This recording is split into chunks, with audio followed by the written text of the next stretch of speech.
Hello বন্ধুরা, আজকে আমরা জানবো ওয়েস্ট বেঙ্গল পুলিশ অথবা আদার যে স্টেট পুলিশগুলো আছে তাদের র্যাঙ্কের সম্বন্ধে। সেটা তারা কিভাবে অপারেট করে, তাদের ডেজিগনেশন কী, তারা কেমন, কী তাদের পাওয়ার কী, তাদের আন্ডারে কী থাকে না থাকে সব আমরা জানবো। প্রথমে আসি আমরা এনসিও পোস্টগুলোতে। এনসিও পোস্ট পুলিশ ডিপার্টমেন্টকে টোটাল দু ভাগে ভাগ করা হয়, তিন ভাগে ভাগ করা হয় বলতে গেলে। একটা হয় এনসিও পোস্ট, ঠিক আছে, একবারই হচ্ছে লো লেভেল, একটা হয় তোমার সাবঅর্ডিনেট লেভেল, আর একটা হয় অফিসার লেভেল, আর একটা হয় রাজ্য সেবা, আর একটা হয় কেন্দ্রীয় সেবা। আমরা দুজনেরই ব্যাপারটা জেনে নেব কোনটা কেমন কি না কি। প্রথম যে র্যাঙ্ক হয় সবাই দেখতে পাবে কনস্টেবল বলে। কনস্টেবল 10th পাস লেভেলে যে ভর্তি হয়, যেমন WBP constable, Delhi police constable, SSCGD constable, central armed police ফোর্সের। তো প্রথম যে র্যাঙ্কটা আছে সেটা হচ্ছে কনস্টেবল। কনস্টেবলকে তিন ভাগে ভাগ করা। একটা হয় নর্মাল কনস্টেবল, যেটা সব ঢুকে ঢুকে যেটা হয়, যেমন SSCGD থ্রুতে BSF, CRPF, CIS এগুলোতে কনস্টেবল হয়, তেমন পুলিশে হয় ঢুকে ঢুকে কনস্টেবল। তারপর 1 থেকে 2 বছর তারপর প্রথম প্রমোশনে তাদের senior constable. Central armed police ফোর্সে প্রথম হয় সিনিয়র কনস্টেবল, তারপরে হেড কনস্টেবল, তারপর হয় ASI। আর স্টেট পুলিশ আমাদের বাকি স্টেট পুলিশগুলোরও সেরকম, কিন্তু আমাদের পশ্চিমবঙ্গে কেমন, প্রথমে কনস্টেবল, সে যখন 8 থেকে 10 বছর সার্ভিস দেয় সে তখন হয় হেড কনস্টেবল, ঠিক আছে, হেড কনস্টেবল ডাইরেক্ট। কিন্তু সেটাকে হেড কনস্টেবলের কোনো চিহ্ন থাকে না, সে সিনিয়রিটিতে চিহ্ন হচ্ছে, তাকে সিনিয়র ধরা হয়, বাকি আদার কনস্টেবল তাকে সিনিয়র মনে করে। আমাদের রাজ্যে হেড কনস্টেবল বলে কোনো পোস্ট নেই, সিনিয়র কনস্টেবল বলে কোনো পোস্ট নেই, ডাইরেক্ট হচ্ছে ASI। তো আমরা যাবো এবার ASI, assistant sub inspector of police, যাকে তোমরা দেখতে পাবা পাবলিক প্লেসে বেশিরভাগ। একটা তারা থাকে, এটা হয় তাদের ডেজিগনেশন, একটা তারা। তাদের ইউনিফর্মে থাকে একটা তারা, এবং তাদের পাওয়ার বলতে গেলে তারা বাকি যে others constable, senior constable, head constable আছে তাদের সিনিয়র, তাদেরকে তারা গাইড করে, তাদেরকে নির্দেশনা দেয় এবং পাবলিকের সাথে বেশি ডিল করে। সবথেকে বেশি ডিল করে কনস্টেবল, তারপর করে ASI, অফিসার লেভেলের মধ্যে। এটা হচ্ছে একবারই জুনিয়র লেভেলের অফিসার, ঠিক আছে। Assistant sub inspector, most probably যে কনস্টেবলগুলো ভর্তি হয় চাকরিতে তারা রিটায়ারমেন্ট পর্যন্ত অ্যাসিস্ট্যান্ট সাব ইন্সপেক্টর পর্যন্ত যেতে পারবে। এখন যারা তোমরা WBP অথবা CAPF এর মধ্যে যে PSF, CRPF জয়েন করছো, তারা রিটায়ারমেন্ট পর্যন্ত তোমরা অ্যাসিস্ট্যান্ট সাব ইন্সপেক্টর পর্যন্ত যেতে পারবে। তারপর আসি আমরা সাব ইন্সপেক্টর, যেটাকে তোমরা SI বলো, সাব ইন্সপেক্টর, যেটা ডাইরেক্ট ভর্তি হয় WBP SI এর থ্রু, অথবা সেন্ট্রাল পুলিশের CAPF CPO SI যেটাকে বলা হয়, CPO sub inspector, central police অর্গানাইজেশনের সাব ইন্সপেক্টরের এক্সাম হয়। এখানে ভর্তি হতে গেলে তোমাকে গ্র্যাজুয়েশন কমপ্লিট করা লাগবে, তাহলে তুমি সাব ইন্সপেক্টর হতে পারবে। সাব ইন্সপেক্টরের পাওয়ার বলতে গেলে এটাই হয়, এখান থেকে SO লেভেল সাবঅর্ডিনেট লেভেল অফিসারের শুরুয়াত হয়।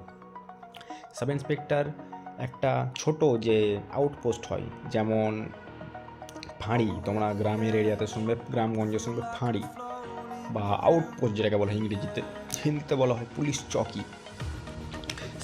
সেখানে কনস্টেবল থাকে, হেড কনস্টেবল থাকে, ASI থাকে, এবং সেখানে 3-4টা SI থাকে সাব ইন্সপেক্টর। এবং তাদের মধ্যে সবথেকে যে সার্ভিসের সিনিয়র তাকে বলা হয় OC, অফিসার ইনচার্জ, যে ওই ফাঁড়িটার দায়িত্বতে আছে। OC, officer in charge. শুনতে পাবে যে এই থানাতে OC ট্রান্সফার হলো, এই ফাঁড়িতে OC ট্রান্সফার হলো, পলাশবাবু আমাদের নতুন OC। এটা OC হচ্ছে সাব ইন্সপেক্টর। সাব ইন্সপেক্টরকে OC ডেজিগনেশন দেওয়া হয় সে যখন একটা ফাঁড়িতে দায়িত্বতে থাকে। তারপর আমরা চলে যাব নেক্সট র্যাঙ্ক, সেটা হয় ইন্সপেক্টর। যখন একটা সাব ইন্সপেক্টর 10 থেকে 12 বছর সার্ভিস দেয় তখন তাকে বানানো হয় প্রমোশনের থ্রুতে ইন্সপেক্টর অফ পুলিশ, যেটাকে আমরা বিভিন্ন সাউথের যে রাজ্যগুলো আছে, যেমন কেরালা, তামিলনাড়ু, অন্ধ্রপ্রদেশ, সেখানে বলা হয় CI, সার্কেল ইন্সপেক্টর। আমাদের রাজ্যে বলা হয় IC, inspector in charge. Inspector in charge কখন বলা হয় আমাদের রাজ্যে, যখন একটা থানার দায়িত্বতে থাকে। একটা থানাতে 3টে থেকে 4টা ইন্সপেক্টর থাকে, প্রত্যেকটা ডিপার্টমেন্ট আলাদা আলাদা থাকে। কি ট্রাফিক ডিপার্টমেন্ট থাকে, কে সাইবার ডিপার্টমেন্ট থাকে, কে উইমেন ডিপার্টমেন্টে থাকে, এবং যে হেড থাকে তাকে বলা হয় IC। আমাদের রাজ্যে যে IC থাকে তার কাঁধে একটা স্টার থাকে, জাস্ট একটা স্টার থাকে। কোনো রকমের এই লাল ফিতেটা দেখতে পাচ্ছ তোমরা, এই লাল ফিতে কোনো রকমের থাকবে না। এটা হচ্ছে ইন্সপেক্টরের পোস্ট। ইন্সপেক্টর আর আইসি দুজনের পে লেভেল সমান, পাওয়ারও সমান, ঠিক আছে। সেটাকে সে যখন থানার দায়িত্বে থাকে তাকে বলা হয় আইসি। এবার চলে যাব আমরা অফিসার লেভেল। আমরা এবার কনস্টেবল থেকে শুরু করে ইন্সপেক্টর পর্যন্ত যত শুনলাম সেগুলো হচ্ছে এনসিও লেভেল, নন কমিশন অফিসার। এবার যাবো আমরা ডিএসপি লেভেল, মানে অফিসার লেভেল। ডিএসপি যে পোস্টটা দেখতে পাচ্ছ এখানেও 3টে তারা আছে, ইন্সপেক্টরও 3টে তারা, বাট এখানে কোনো রকমের ফিতে থাকবে না, কোনো ফিতে ছাড়া, কারণ এটা হচ্ছে একটা gazetted post and officer post. এটা হচ্ছে মানে রাজ্য সরকারের ডি গ্রুপের গ্যাজেটেড অফিসার ডিএসপি, যেটা আমরা পিপিএস বলা হয়, প্রোবেনিক্যাল পুলিশ সেবা, যেটাকে বলা হয় প্রাদেশিক পুলিশ সেবা। তো প্রাদেশিক পুলিশ সেবার যে মেম্বার হয়, মানে ডব্লিউবিসিএসের এক্সাম অথবা যে আদার্স সিভিল সার্ভিসের এক্সামগুলো হয় রাজ্যের, RAS Rajasthan administrative service, BPSC Bihar public service commission, এসব যে এক্সাম যারা এক্সাম করায় তারা ডিএসপি পোস্টে যায়। ডিএসপি মানে হচ্ছে একটি সাব ডিভিশনের হেড, মানে বলতে গেলে আমাদের মুর্শিদাবাদ মানে জেলাতে টোটাল 5টা সাব ডিভিশন আছে। তো 5টা সাব ডিভিশনে 5টা ডিএসপি আছে, 5টা ডিএসপি দায়িত্বতে আছে। একটা ডিএসপির আন্ডারে 3টে থেকে 4টা থানা থাকে, একটা থানার আন্ডারে থাকে 3টে থেকে 4টা আউটপোস্ট ফাঁড়ি, এবং একটা ডিএসপি একটি পুরো সাব ডিভিশনের হেড হয়, যেটাকে বলা হয় এসডিপিও। তোমরা হয়তো নিউজ টিউজ শুনতে পাবে এই এসডিপিও এই জায়গাতে ট্রান্সফার হলো, এই এসডিপিওকে লালবাগ থেকে শুরু করে লালবাগ থেকে টেনে কলকাতা পুলিশে ট্রান্সফার করা হলো। তেমন ডিএসপি হচ্ছে একটা বড় লেভেলের পোস্ট। ডিএসপি একটা মহকুমার হেড হয়। ডিএসপির আন্ডারে 3টে থেকে 4টা থানা থাকে, আর সেই ডিএসপি আফটার 20 বছর যখন সার্ভিস করবে সে তখন হবে অ্যাডিশনাল এসপি। বেশিরভাগই ডিএসপি অ্যাডিশনাল এসপিতে রিটায়ারমেন্ট নিয়ে নেয়। এবার হয় আমাদের আইপিএসের এন্ট্রি, ইন্ডিয়ান পুলিশ সার্ভিসের এন্ট্রি। ইন্ডিয়ান পুলিশ সার্ভিস, এটা তুমি যে ডিএসপি এর যে র্যাঙ্কটা দেখছো, ইন্ডিয়ান পুলিশ সার্ভিস মানে আইপিএসে যারা ট্রেনিং করে তারা এই পোস্টে ট্রেনিং করে, এএসপি সেটাকে বলা হয় অ্যাসিস্ট্যান্ট সুপারিনটেন্ডেন্ট অফ পুলিশ। সেই যখন 3 বছর সার্ভিস দিয়ে দেবে তাকে বানিয়ে দেবে অ্যাডিশনাল এসপি। তার কাঁধে থাকবে শুধু একটা অশোক স্তম্ভ। এটা হচ্ছে অ্যাডিশনাল এসপির ব্যাচ, যেটা দেখতে পাচ্ছ তোমরা মিডিয়ায়, একটা জাস্ট অশোক স্তম্ভ থাকবে। একটা অ্যাডিশনাল এসপি একটি পুলিশ জেলার যে এসপি থাকে, মানে একটা পুলিশ জেলা আছে, সেই পুলিশ জেলার যে হেড থাকবে সেটা তাকে বলা হবে এসপি, সুপারিনটেন্ডেন্ট অফ পুলিশ। সেই সুপারিনটেন্ডেন্ট অফ পুলিশের আন্ডারে 3টে থেকে 4টা অ্যাডিশনাল এসপি থাকে। তারা আলাদা আলাদা ডিপার্টমেন্ট থাকে, কে সাইবার ডিপার্টমেন্টকে, এই ডিপার্টমেন্টকে, ওই ডিপার্টমেন্ট, অ্যাডিশনাল এসপি থাকে 3টে থেকে 4টা। আর একটা অ্যাডিশনাল এসপি যখন 7 বছর সার্ভিস দেবে তাকে বানিয়ে দেবে এসপি, সুপারিনটেন্ডেন্ট অফ পুলিশ। এটা হচ্ছে এসপির ব্যাচ, কাঁধে একটা অশোক স্তম্ভ অ্যান্ড একটি স্টার থাকবে। সুপারিনটেন্ডেন্ট অফ পুলিশ একটি পুলিশ জেলার হেড হয়, যেমন আমাদের মুর্শিদাবাদে 2টো পুলিশ জেলা আছে, একটি হচ্ছে জঙ্গিপুর পুলিশ জেলা আর একটি আছে মুর্শিদাবাদ পুলিশ জেলা। মুর্শিদাবাদ পুলিশ জেলার একটা আলাদা এসপি আর জঙ্গিপুর পুলিশ জেলার আলাদা এসপি। এবার চলে যাবো আমরা next rank, SSP, senior superintendent of police. 2টো স্টার, এই দেখো এখানে 2টো স্টার আছে এবং একটি অশোক স্তম্ভ আছে। এই যে র্যাঙ্কটি থাকে, মানে এই র্যাঙ্কের বেশিরভাগ অফিসাররা বড় জেলার হেড হয়। মানে বলতে গেলে আমাদের মানে সাপোজ আমি উত্তরপ্রদেশের যে বড় বড় জেলাগুলো আছে তাদের হেড বেশিরভাগই SSP, superintendent, senior superintendent of police.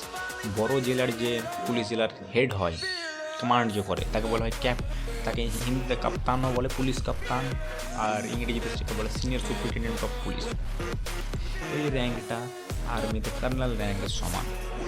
আর এর আন্ডারে দুটো মানে কী বলছে, এর আন্ডারে 2টো থেকে 3টে এসপি কাজ করে, বড় জেলার আন্ডারে থাকে। আর এই যখন সে কমিশনারেট এরিয়াতে যাবে তাকে বলা হয় যাবে DSP, deputy commissioner of police.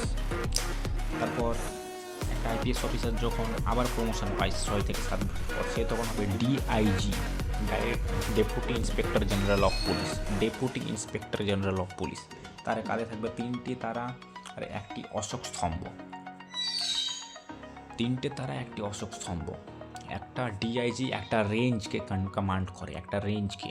একটা পুলিশ রেঞ্জের আন্ডারে 3টে থেকে 4টা কিংবা 5টা পুলিশ জেলা পড়ে, মানে একটা ডিআইজির আন্ডারে 5 থেকে 6টা এসপি কাজ করে, 5 থেকে 6টা এসপি। তারপরে ডিআইজির যে সিনিয়র থাকে তাকে বলা হয় IG, inspector general of police. DIG যখন 7 থেকে 8 বছর সার্ভিস দেবে তখন তাকে বানিয়ে দেবে আইজি। একটি আইজির আন্ডারে 3টে থেকে 4টা পুলিশ রেঞ্জ পড়ে, মানে 3টে থেকে 13টা জেলা একটি আইজির আন্ডারে। এবার আইজি থেকে যখন একটা পুলিশ অফিসার প্রমোট হবে, মোস্ট প্রবাবলি ডিজি র্যাঙ্ক পর্যন্ত, DG, director general of police, DG যেটাকে বলা হয়, ডাইরেক্টর জেনারেল। এবার ডিজি যে হবে, সে একটা রাজ্যের 4টা থেকে 5টা ডিজি থাকে, তার মধ্যে একজন হবে ডিজিপি, পুরো পুলিশ রাজ্যের হেড, পুরো পশ্চিমবঙ্গ পুলিশের হেড, যে রাজীব কুমার যে ছিল, সে একটা ডিজি ছিল। সেখানে 4-5টা ডিজি ছিল আমাদের পশ্চিমবঙ্গে, তার মধ্যে ওকে বেছে নিয়ে ডিজিপি বানা হচ্ছে, ওই একটাই ডিজিপি। বাকি যারা থাকবে তারা হবে অ্যাডিশনাল ডিজিপি, অ্যাডিশনাল ডিজিপি, যেমন তারা আলাদা আলাদা ডিপার্টমেন্টের ডিজিপি হয়। বাকি যে ডিজি থাকে, কিছু কিছু ডিজিকে, একটা ডিজিকে যেমন কলকাতার কমিশনার বানিয়ে দেওয়া হয়, তেমন একটা রাজ্যে 4টা থেকে 5টা ডিজি থাকে, তার মধ্যে একজন হয় ডিজিপি। আশা করি তোমাদেরকে সব শর্ট ভাষাতে বুঝিয়ে দিলাম আমি। এইভাবে করে আমাকে সাপোর্ট করে, মানে এটা আমার প্রথম ভিডিও, তাই তোমরা একটু সাপোর্ট করো, আমি যেন আগে বাড়তে পারি এবং তোমাদের আরও ইনফরমেটিভ ভিডিও দিতে পারি। এখান পর্যন্ত থাকলো, বাই বাই, জয় হিন্দ সবাইকে।